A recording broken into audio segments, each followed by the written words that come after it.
5 में पहला जो क्वेश्चन है, कहा जा रहा है कि find the determinant of the following matrices and evaluate them.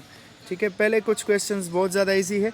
2x2 matrices है हमारे पास, जिस तरह के मैट्रिक्स ए हमें दिया गया है ये, और इसका हमें डिटरमिनेंट मालूम करना है। तो तरीका मैं आपको पिछली वीडियो में बता चुका था कि डिटरमिनेंट कैसे मालूम होता है। सबसे पहला काम, आपको पहले डायगोनल एलिमेंट्स मल्टीप्लाई करने होंगे। तो 5 1 के साथ मल्टीप्लाई हो जाएगा। दरमियान में डिटरमिनेंट में हमेशा माइनस साइन लगता है। फिर हम मालूम करेंगे multiplication of non diagonal elements, तो -4 और 6 मल्टीप्लाई हो जाएंगे। तो 5 1 ज़ार 5 आ गया हमारे पास, ये माइनस अपनी जगह, और -4 6 ज़ार -24 आ जाएगा। तो माइनस माइनस से प्लस आया, और 5 + 24 से हमारे पास जो रिज़ल्ट आता है वो है क्या है, 29। तो ये ए डिटरमिनेंट हो गया। इसको एक बार फिर से देख ले आप लोग। ठीक है, कि पहले डायगोनल एलिमेंट्स 5 और 1 मल्टीप्लाई हो गए, माइनस फिर नॉन डायगोनल एलिमेंट्स -4 और 6 मल्टीप्लाई हो गए। दोनों को सिंप्लीफाई करके हमारे पास 29 आ गया है। सेकेंड पार्ट बी मैट्रिक्स है, इसका डिटरमिनेंट मालूम करना है। तो फिर से वही काम, पहला स्टेप तो आपको ये करना होगा कि उसकी अपनी नोटेशन में लिखना होगा। उसके बाद नेक्स्ट स्टेप में आपको सिंप्लीफाई करना होगा। तो सबसे पहले डायगोनल एलिमेंट्स तो 4 और 13, और 4 और 13 के बाद फिर माइनस नॉन डायगोनल एलिमेंट्स तो 5 और -12। तो 4 13 ज़ार 52 आता है। ये माइनस और ये माइनस हमारे पास प्लस हो जाएगा, और 5 12 ज़ार 60 आता है। तो इनको 8 कर लो तो हमारे पास 112 आ जाएगा। एक बात याद रखें कि हमेशा के लिए जब भी आप कैलकुलेशन करते तो कोशिश करें कि इनको कैलकुलेटर से ना करें, ख़ुद से करें। ठीक है, जब आप लोग बहुत ज़्यादा कैलकुलेटर यूज़ करते हैं तो फिर आपको छोटी सी छोटी जो मल्टीप्लिकेशन होगी या एडिशन वगैरह, तो वो आप फिर अपने माइंड से नहीं कर सकेंगे। आपका माइंड तभी शार्प होगा जब आप उसको ज़्यादा से ज़्यादा इस्तेमाल करेंगे। मल्टीप्लिकेशन एडिशन वगैरह वो अपने जहन में करेंगे। कैलकुलेटर से बहुत कम काम लिया करें। अगर बहुत लेंथी मल्टीप्लिकेशन है या बहुत लेंथी प्रोसेस है, कैलकुलेशंस बहुत ज़्यादा है, तो फिर आप कैलकुलेटर बेशक यूज़ कर लिया करें। लेकिन इस एज से अपने आप को कैलकुलेटर का आदी बिल्कुल ना बनाएं। कोशिश करें कि जितना आप अपने जहन से कर सकते हैं उतना किया करें, तो आप लोग आसानी से फिर उसको आगे जाकर कर सकेंगे। बल्कि आपका जहन जितना भी आप ज़्यादा उस पर बोझ डालेंगे तो वो उतना ही ज़्यादा फास्ट काम करेगा। यहाँ पर हमारे पास थर्ड और फोर्थ पार्ट आप लोगों ने करना है, बहुत सिंपल है। उसी तरह 2x2 मैट्रिक्स है। फिफ्थ नंबर मैं करवा रहा हूँ। यहाँ पर ई मैट्रिक्स दिया गया है। अगेन पहला स्टेप हमने इसको नोटेशन में लिख लिया डिटरमिनेंट के। अब मैं इसको इवालुएट करने जा रहा हूँ। तो पहले हम क्या करेंगे, डायगोनल एलिमेंट्स तो 2p मल्टीप्लाई हो जाएगा -s के साथ, ये मैंने यहाँ पर लिख दिया। दरमियान में माइनस साइन, और उसके बाद r मल्टीप्लाई हो जाएगा -3q के साथ, तो ये यहाँ पर लिख दिया। सिम्प्लीफाई कर लो तो 2p और s मल्टीप्लाई हो जाए तो प्लस माइनस से माइनस आ जाएगा, और 2ps इसको मैंने लिख दिया। ये माइनस और ये माइनस हमारे पास प्लस हो जाएंगे, और r3q के साथ तो इससे 3rq आ गया। चूँकि ये नंबर्स तो है नहीं कि मैं इनको मज़ीद सिम्प्लीफाई कर सकूँ, तो यहीं पर हम इसको छोड़ देंगे। ये हमारा आंसर बना। ठीक है, तो ये 2x2 मैट्रिसेस का डिटरमिनेंट मालूम करने का तरीका हो गया।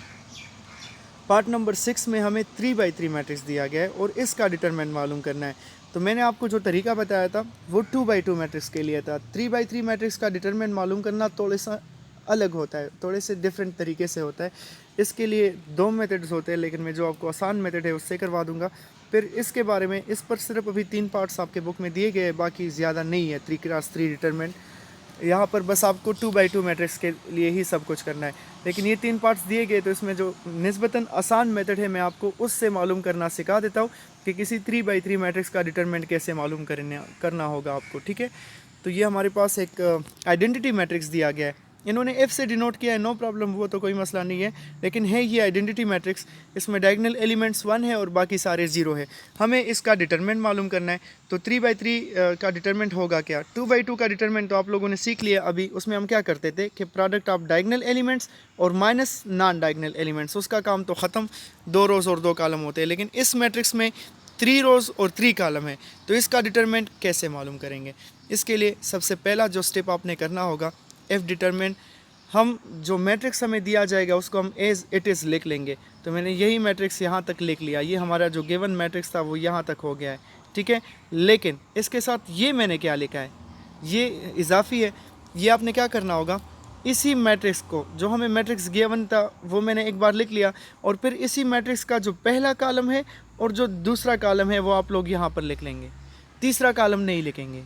मतलब आपने टोटल कितने कॉलम बनाने हैं, 5 कॉलम्स बनाने हैं। यहाँ पर मैंने 5 कॉलम्स बना लिए। किस तरह बना लिए, एक बार फिर से सुने। पहले तो हम अपने ओरिजिनल मैट्रिक्स को लिख लेंगे तो उसमें ऑलरेडी 3 कॉलम्स है, और फिर उसी ओरिजिनल मैट्रिक्स के जो पहले 2 कॉलम्स है वो हम दोबारा लिख लेंगे, तो हमारे पास टोटल कितने कॉलम्स बन जाएंगे? टोटल कॉलम्स बन गए 5। अब नेक्स्ट स्टेप क्या करना होगा? इस स्टेप की उम्मीद है आपको समझ आ गई होगी। दोबारा से इसको सुने, वीडियो को रिवाइंड करके दोबारा से सुन ले आप लोग, ठीक है? मैंने 2 बार एक्सप्लेन कर दिया, तीसरी बार भी कर लेता हूँ कि पहले अपना ओरिजिनल मैट्रिक्स लेके जो आपको दिया गया है, तो हमारे पास मैट्रिक्स क्या था? 1 0 0 0 1 0 0 0 1, तो ये मैंने यहाँ तक लिख लिया।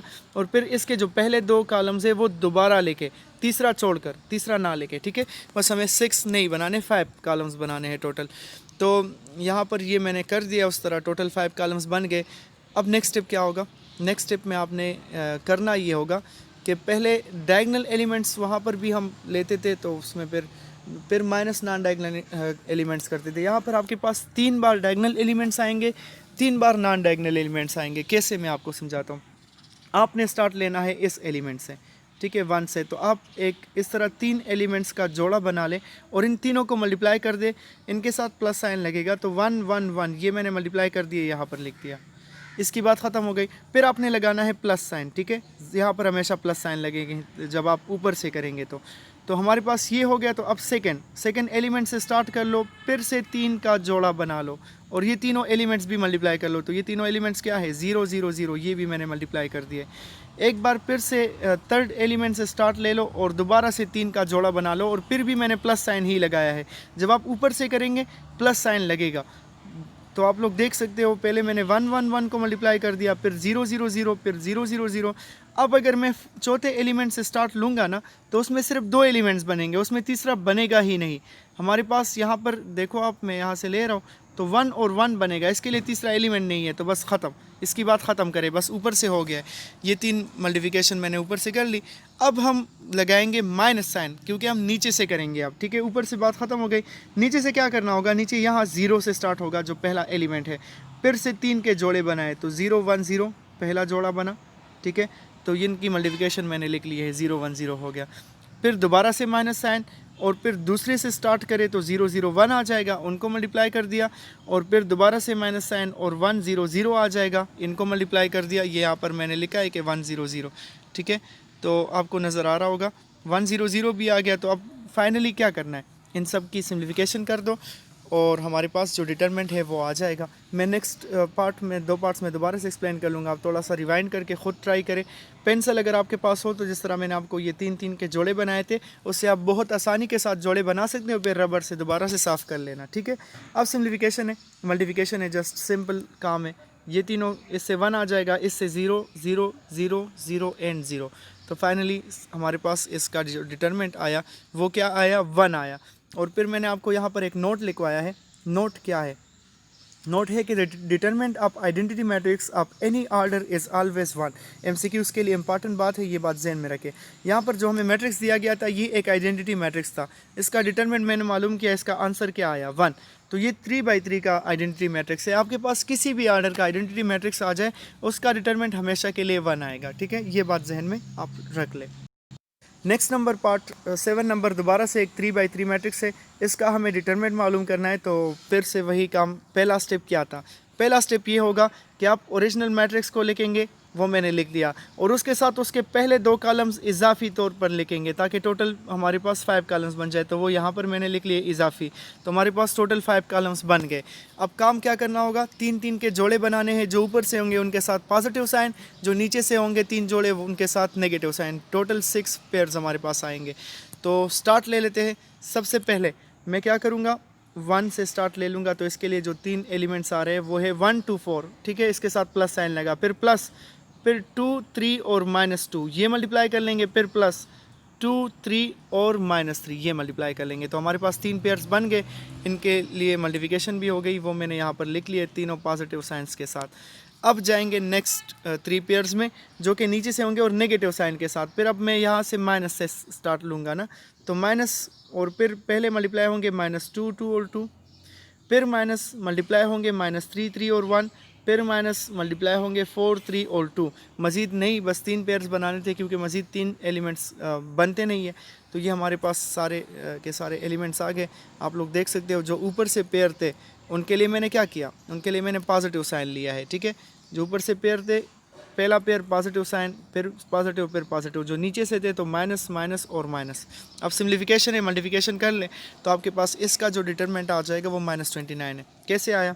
यहाँ से 2 4s are 8, यहाँ से 2 3s are 6, 6 2s are 12, तो -12 आ गया। इनकी मल्टीप्लिकेशन से -18, इनकी मल्टीप्लिकेशन से -8, यहाँ से -9 और यहाँ से -24।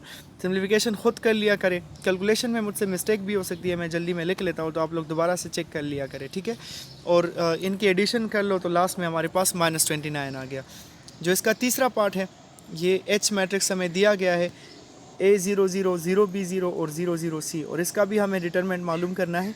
लास्ट पार्ट है ये इस क्वेश्चन में। तो फिर से वही काम, पेयर्स बनाने हैं। सबसे पहला स्टेप तो ये होगा कि आप ओरिजिनल मैट्रिक्स को लेके और उसके पहले 2 कॉलम्स को दोबारा से लेके, ताकि टोटल हमारे पास 5 कॉलम्स बन जाए।